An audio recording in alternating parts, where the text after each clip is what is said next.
Assalamualaikum, kembali lagi di channel Belajar Islam Sebelum Tidur. Di video kali ini, kita akan membahas tema Rasulullah Shallallahu Alaihi Wasallam ajarkan kesetaraan antar etnis dan hapus superioritas rasial. Superioritas rasial merupakan sebuah topik yang memicu pro kontra dan kompleks dalam sejarah manusia. Konsep ini telah menjadi akar diskriminasi, penindasan, dan ketidaksetaraan di seluruh dunia. Namun, dari mana asalnya gagasan ini?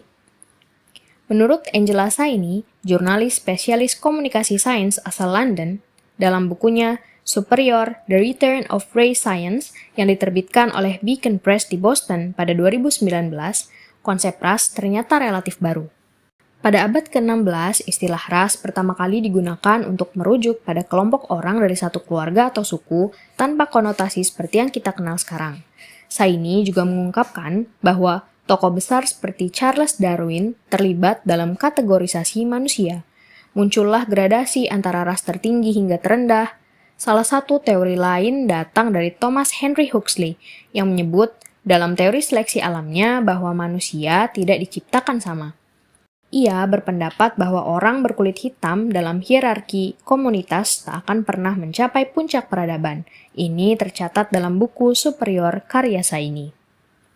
Akibat dampak kategorisasi ras yang dinilai diskriminatif ini, pada tahun 1950, UNESCO mengumpulkan 100 ilmuwan, pembuat kebijakan, dan diplomat untuk mendefinisikan ulang gagasan tentang ras, dengan harapan mengakhiri rasisme.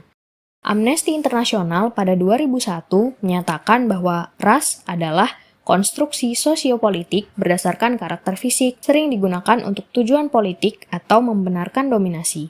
Ini juga diperkuat oleh Hesti Armiwulan dalam artikelnya yang berjudul Diskriminasi Rasial dan Etnis sebagai Persoalan Hukum dan Hak Asasi Manusia yang terbit di jurnal Masalah-Masalah Hukum tahun 2015. Gradasi rasial ini melahirkan superioritas yang memicu pemerasan, eksploitasi, hingga kolonialisme baik di barat maupun timur. Di Indonesia, isu etnisme dan rasisme bahkan kerap jadi senjata politik saat situasi memanas. Namun, bagi umat Islam, seharusnya tidak ada ruang bagi superioritas rasial. Dengan Al-Quran dan hadis sebagai panduan, umat Islam diajarkan untuk tidak merasa lebih tinggi berdasarkan etnis dan ras. 14 abad yang lalu, Rasulullah Shallallahu Alaihi Wasallam menyampaikan pesan yang kuat dalam pidato Haji Wada. Beliau bersabda, "Wahai manusia, ketahuilah bahwa Rob kalian satu dan nenek moyang kalian satu. Tidak ada keunggulan bagi seorang Arab atas non-Arab atau sebaliknya. Tidak ada keunggulan bagi kulit putih atas kulit hitam atau sebaliknya, kecuali dalam ketakwaan."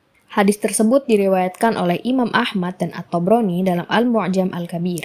Al-Haythami dalam Majma'uz Zawahid wa Manba'ul Fawaid, terbitan Darul Fikr Beirut tahun 1412 Hijriah, jilid 3, halaman 586 menyatakan, hadis ini sahih dengan sanad yang dinilai kredibel atau sikoh. Asy-Syaukani, ulama reformis Yaman dalam Nailul Autor terbitan Darul Hadis Mesir tahun 1993 jilid 5 halaman 99 menjelaskan bahwa hadis ini menyangkal superioritas berdasarkan ras atau status sosial seperti pada zaman jahiliyah. Ia menegaskan bahwa keutamaan dalam Islam hanya diukur dari ketakwaan. Dalam riwayat lain, Rasulullah Shallallahu Alaihi Wasallam bersabda, sesungguhnya Allah telah menghilangkan kesombongan jahiliyah dan kebanggaan pada nenek moyang. Yang ada hanyalah orang beriman yang bertakwa dan orang jahat yang sengsara. Kalian anak cucu Adam dan Adam berasal dari tanah. Hadis tersebut diriwayatkan oleh Abu Daud dan dinilai hasan oleh At-Tirmizi dalam sunannya, sebagaimana dicatat Ibnul Asir di Jami'ul Usul fi Ahaditsir Rasul, terbitan Darul Fikr Beirut tahun 1972, jilid 10 halaman 617. Dari pesan Rasulullah Shallallahu Alaihi Wasallam tersebut, kita belajar bahwa kualitas manusia diukur dari perilaku dan ketakwaannya, bukan dari ras maupun keturunan. Superioritas rasial yang telah lama mewarnai sejarah kita bisa diakhiri dengan teladan ini, karena di mata Allah yang mulia hanyalah yang bertakwa.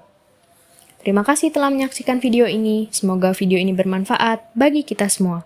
Sampai jumpa di video selanjutnya. Wassalamualaikum warahmatullahi wabarakatuh.